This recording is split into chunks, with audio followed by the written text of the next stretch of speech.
Welcome to Inspiring Nations with Sonia Keeve podcast show. Question: where do you draw your inspiration? Join us as we feature women across the globe with incredible stories of how they inspire nations every day. Now, here is your host, Sonia Keeve. Well, hello, everyone, and welcome to another edition of Inspiring Nations. I am your host, Sonia Keeve, and I'm just so excited to bring another amazing woman to my show. And today we have Miss Eydie Robinson, and let me tell you a little bit about her because I'm super excited that she is here. She is the founder of Desire to Empower, which is her nonprofit organization. She is also a transformational coach and author of both Life Behind Closed Doors and Women Inspiring Nations. So without further ado, I'd like to introduce to my listening audience the amazing Miss Eydie Robinson. Hello, superstar. Hello. I am so excited to be here. You have no idea. Yes, I am so happy to have you. And for those who don't know who you are, because I've got a little insight how I know you, but I want my listening audience to know who you are. So if you could just tell them a little bit about yourself. Okay, sure. No problem. As you stated, my name is Edie Robinson. I am an author, a speaker, as well as a transformational coach, originally from St. Louis, Missouri, and now living in Dallas, Texas. Well, Wow. Anna, Texas. I just recently moved. Okay. But yeah, I'm a mother of 3 children, the ages of 18, 12, and 8. 2 girls and 1 boy. Yes, ma'am. Yes, ma'am. So you can see I'm busy. Yes. Yes, but just about me, just to sum it up, Sonia, my purpose, what I have come to find out, and this has been a long journey, is to really inspire women. Yes. Something that you can understand because it's something that you do as well. But that's really who I am: a woman inspiring nations, a woman helping women to be their best, a woman helping to encourage and inspire and motivate. Because I once was broken. I once was a woman who had low self-esteem and low confidence. So that's really who I am. I am just, a God-fearing woman. Yes. Doing what she can do to be a blessing to those around me. Well, that is amazing. And that is exactly why I love this show, because I get to just meet so many amazing women like yourself who are just truly, putting their footprint on the landscape and really shining through serving others. Now, you mentioned in your bio that, you at one point had come from a place of brokenness. Yes. And now to the place of inspiration to inspire others.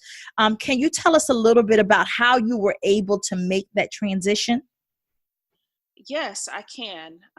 Like I stated, it was a long journey. And I finally got to a point in my life to where I wondered why I could not be happy like those around me who were happy. And I just kind of got fed up. I knew that I served a God that wanted to see me happy. Yeah. When I started to get more into my Bible and started to pray, I started to recognize the things that He saw in me and not what others around me saw in me. So it really just came to a point to where I got tired and I wanted the best for my life. And I knew that I could be a better person and that I could experience some of the things that I seen people around me experience. And I just went out on faith and prayed to God and allowed Him to come into my life and allowed me to really trust Him and have faith that I could move forward. And it was long, and it took a lot of time for me to really build a relationship with him. Yes. Not just, getting up in the morning and doing the daily routine that we're taught to do. You pray, you read your Bible, but really establishing a genuine relationship with him to help me be able to move forward. And that's really who I give all credit to. Yes. If it wasn't for him, I would not be where I am today. I would not have accomplished the things that I have accomplished. So I give all credit to God.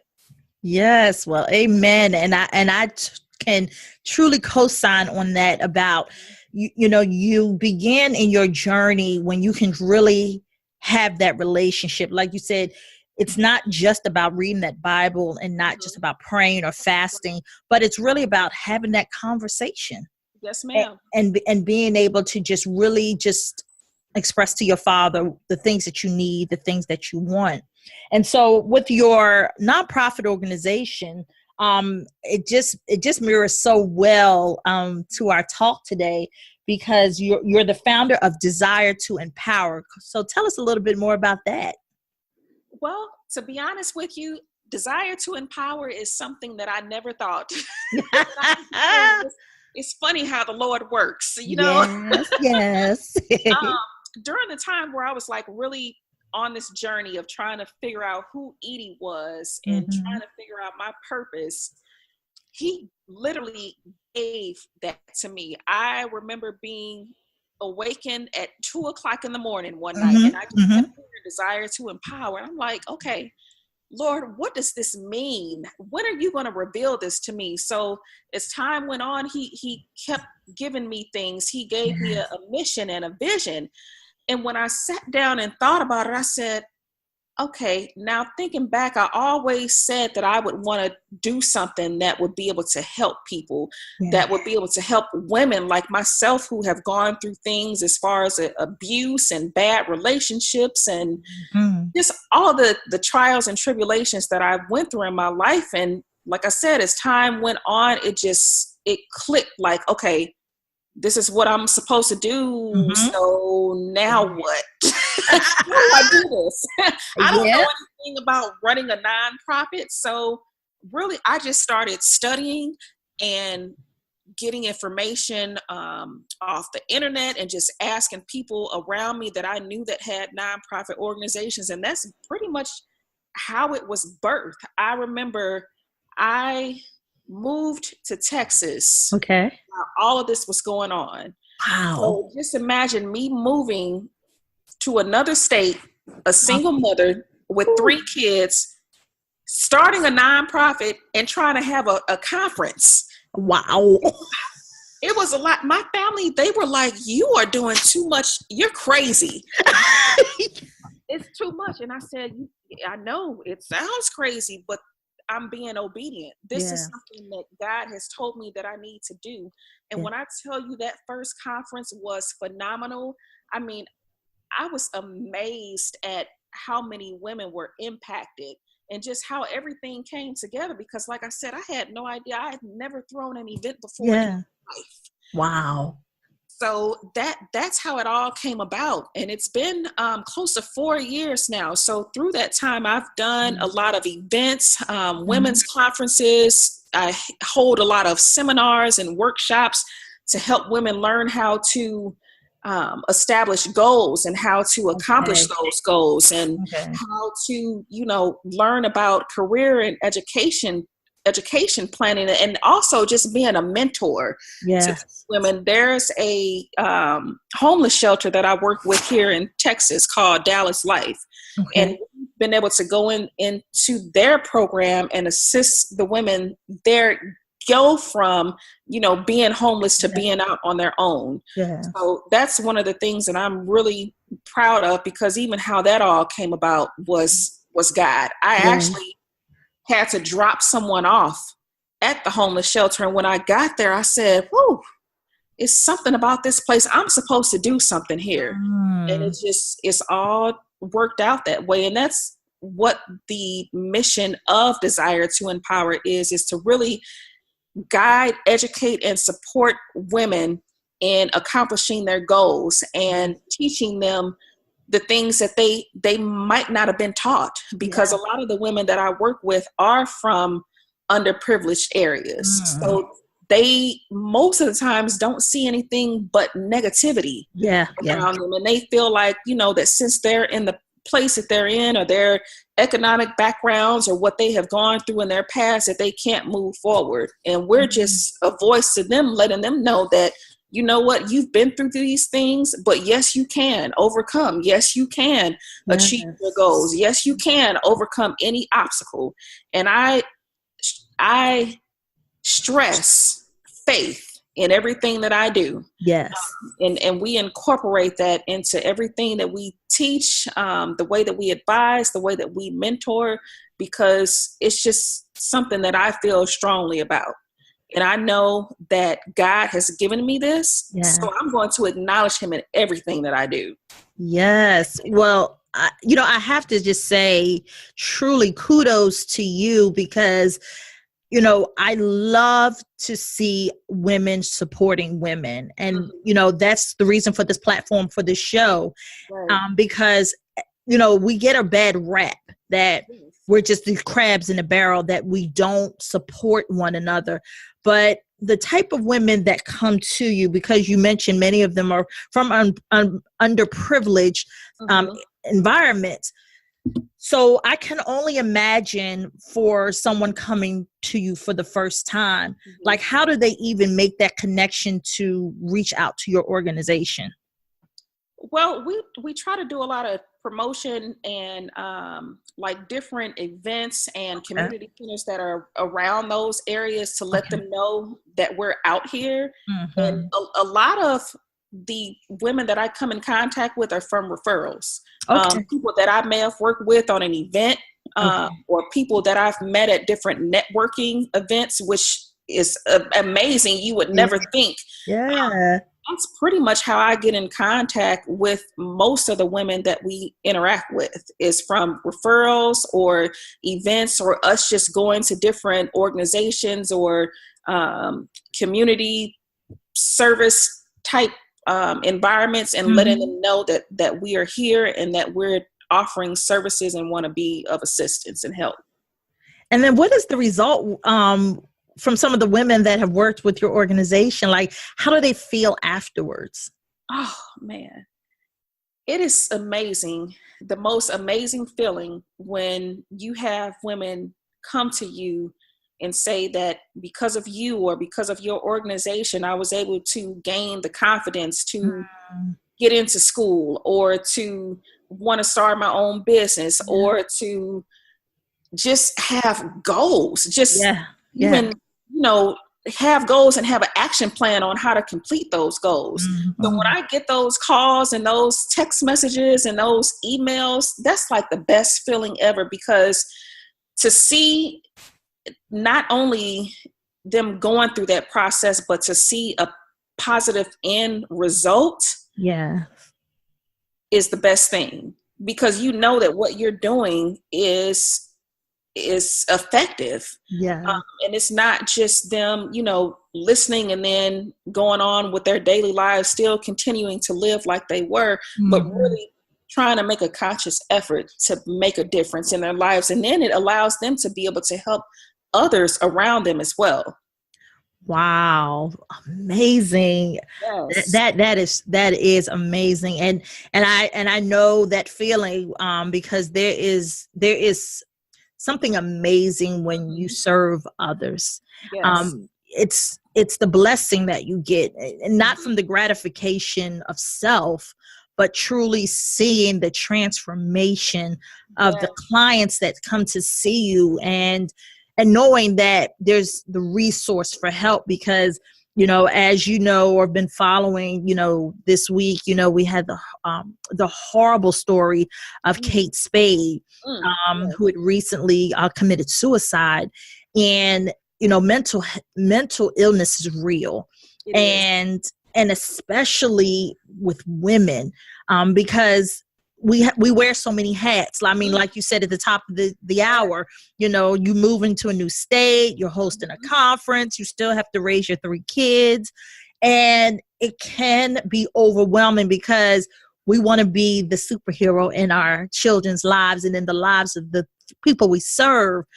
So how on earth do you do it all? I ask that question myself every day. I am serious. It's like some of my coworkers, they ask me the same thing.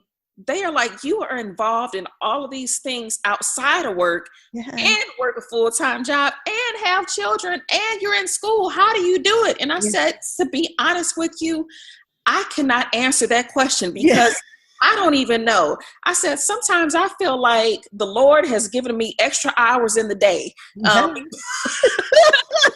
Because it's no way to explain it. Somehow I work it all out. It's him. I don't know. I wish I can give you an answer, but I can't. I just do it. You know, once I see something or once I hear something that he has in place for me, I don't even think about it. I just move because I know that it may be some challenges. It may be some hurdles that I have to cross, some bumps in the road. But at the end of the day, I'm doing what he wants me to do. And I know that not only am I going to be blessed by the people that I'm encountering or the people that I'm helping, but they're going to be blessed too, which is the most important thing. Yes. And speaking of your beautiful 3 children, you know, what do they say, you know, watching their mother just do these amazing things and amazing projects and still have time to put them first? They are so proud of me. And they tell me all the time. And my youngest, actually my 8-year-old, she's that child that really looks after her mother and clings to me. I guess it's because she's the baby. All 3. And she just tells me, Mommy, I'm so proud of you. How do you do all of this? I said, I don't know. I guess it's God. But like all of my events that I host as part of my organization, they are there. Pretty much everything that I do, even some of the events that I might vend at, I take them with me because I want them to see what their mother is doing, not hearing about it, but to actually see and actually, you know, see the women that I'm encountering. Because it's not easy. And I just feel like, you know, it's different when you're telling your kids what to do and how they should act and how they should treat people. But when you really show them, it's more effective than you just telling them, okay, you need to do this. You need to actually show them too, because kids, yes, they listen, but they pay more attention when they actually see you in action. Yes. And I love that because as entrepreneurs, it's important to build that legacy with your children. And I love the fact that you do take them with you because they get to not only see mommy at work, but they also get to appreciate how hard you have to work in order to avail them the life that they live. That it's not something that, you know, we don't all have money that grows in trees. Like, I don't know about you. I don't have a tree in the backyard with money growing from it. So I definitely applaud you for that. And for my listeners, I know many of our single mothers can appreciate that, you know, we all ask that question, like, how do I manage it? But it is amazing what God gives you the ability to do through him. When you are given a vision and you're so laser focused on it because you want to be obedient to what you hear. And so because of that, Edie, I definitely know that you're going to be blessed beyond measure because you obeyed the call. I mean, to move out of the state, to uproot your children, that couldn't have been easy. So how did they feel about that? You know, just, you know, being, you know, moving from one state to another, because you know, with all kids, they got their friends and maybe even family, and then to just go to a whole new state. How was that for them? To be honest, they weren't happy about it because all of my family is in St. Louis. We really don't have any family here in Dallas. I have a friend and a cousin who was married, and that's it. So that was difficult because I pretty much lost my support system. Yeah. In the interim of all of this too, because I was used to like having my grandparents at the time or my dad there to watch the kids if I needed to do something and needed a babysitter. So it was hard at first, but it's just something that I knew that I had to do. Yeah. And with some of the things that was going on in my life at that time too, I just felt like I needed a fresh start. Yeah. Yeah. So honestly, when I first got here, like those first couple of weeks, maybe even a month of that transition, I think it was difficult for all of us. I probably cried for 2 weeks in a row. Like, Lord, what did I do? Did I make the right decision? Because things were not as I thought they would be when I moved here. It was a challenge. Yeah. And when I sat down, I said, God would not bring me all of this way for things to continue like this. So even though it might be a challenge, even though it might be some tests and trials that I have to go through this at this time, I know that it's going to be better because he's not going to put more on me that I can bear. So I just had to keep that in mind. But like I said, it was a hard transition at first. But I mean, now things are great. I have had so many more opportunities since I've been here, and then just being able to be away from some of the negative people that surrounded me in my hometown to now being around more positive people. That helped me because sometimes you need that. You can't always do everything on your own. No. And yes, God is there all of the time, but sometimes you need the human support as well to be behind you and encourage you. So it was tough, but we went through. and I wanted you to share that because one thing that I know for sure, that it is very easy in life to be very complacent when you're comfortable. Yes. But the thing that I know for sure, that the only way you grow is you have to move into a place of being uncomfortable. Yes, ma'am. Because you begin to not rely on others, not so much for the support, but it doesn't allow you to be courageous enough to move forward.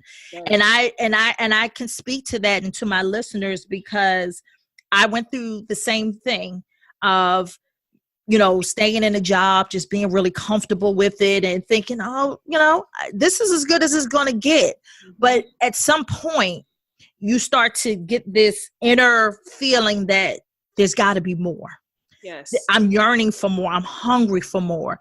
And sometimes it may require you to move to another state, move in different circles. And I'm always sharing that with my audience because it's about being in places where people celebrate you and not tolerate you.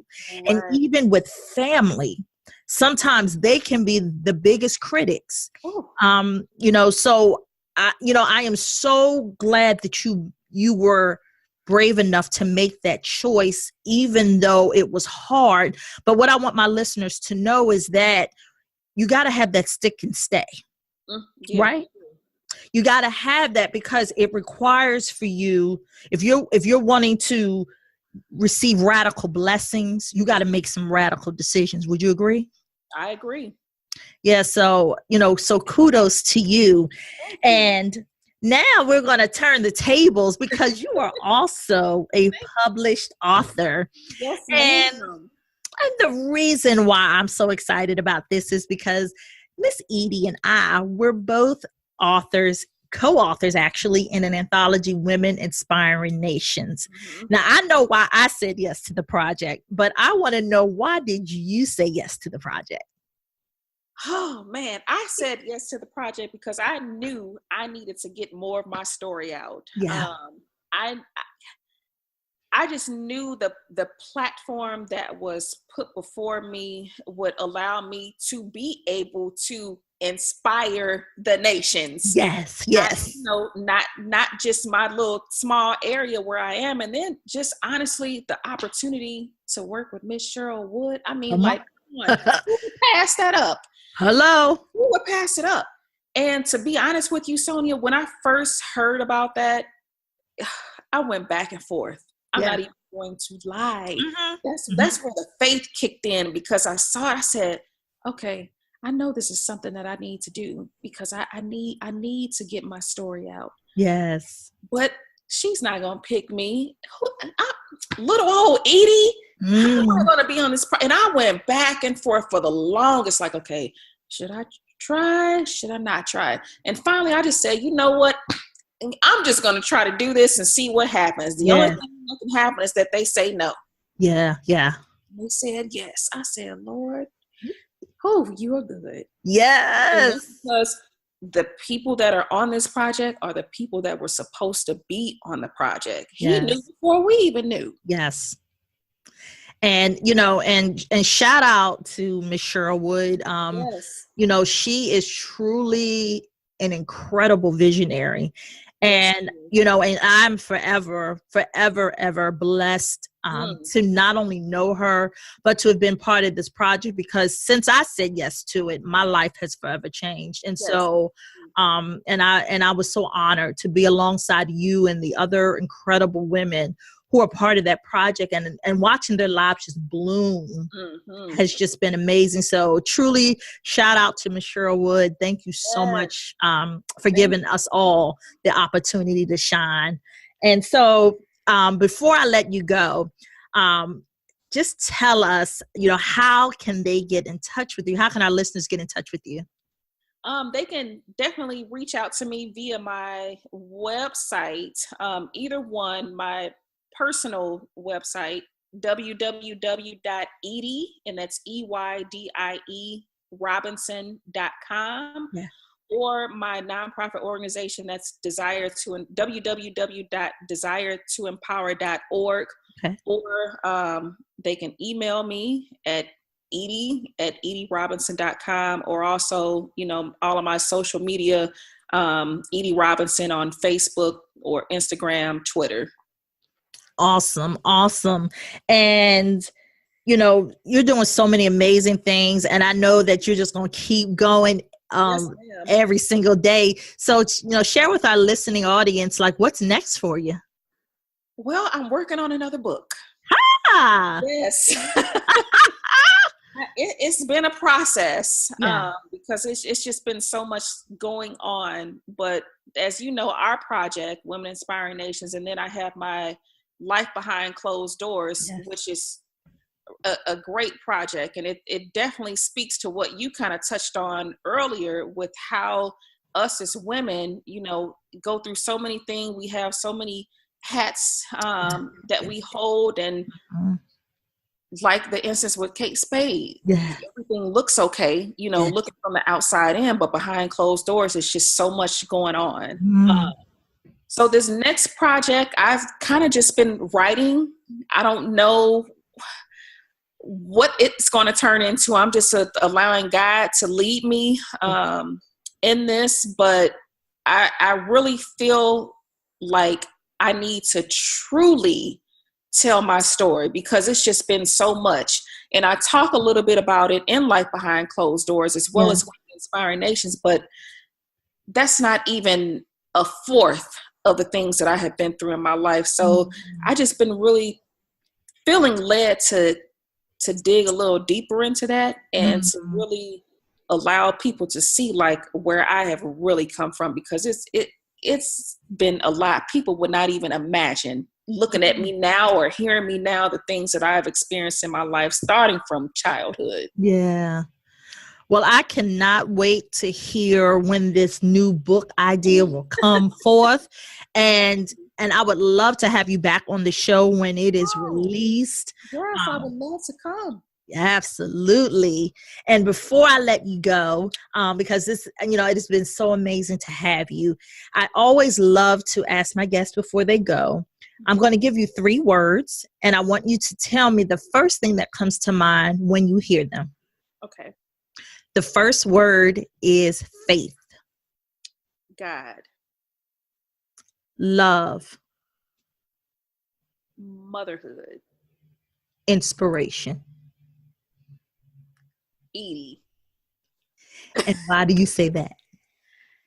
Because I feel like that's my purpose. to inspire people. And honestly, that's the first thing that came to mind when you say inspire is me, because I want to inspire as many women as I can, as many people as I can while I'm on this earth. Yes. Well, Miss Eydie Robinson, it was truly a pleasure to have you on my show today. And for those who need to get in contact with you, you've got the touch points to reach out, and just keep doing you. Keep inspiring women. Keep inspiring nations. Yes. I appreciate you for having me. It's been a pleasure. As always, and it's been my pleasure. And this is another edition of Inspiring Nations. Bye-bye. Thank you for listening to another episode of Inspiring Nations with Sonia Keeve. I challenge each of you to perform one simple act of kindness and pass it forward. For more information on how you can be a guest on our show, visit www.soniakeeve.com. We hope to see you next time.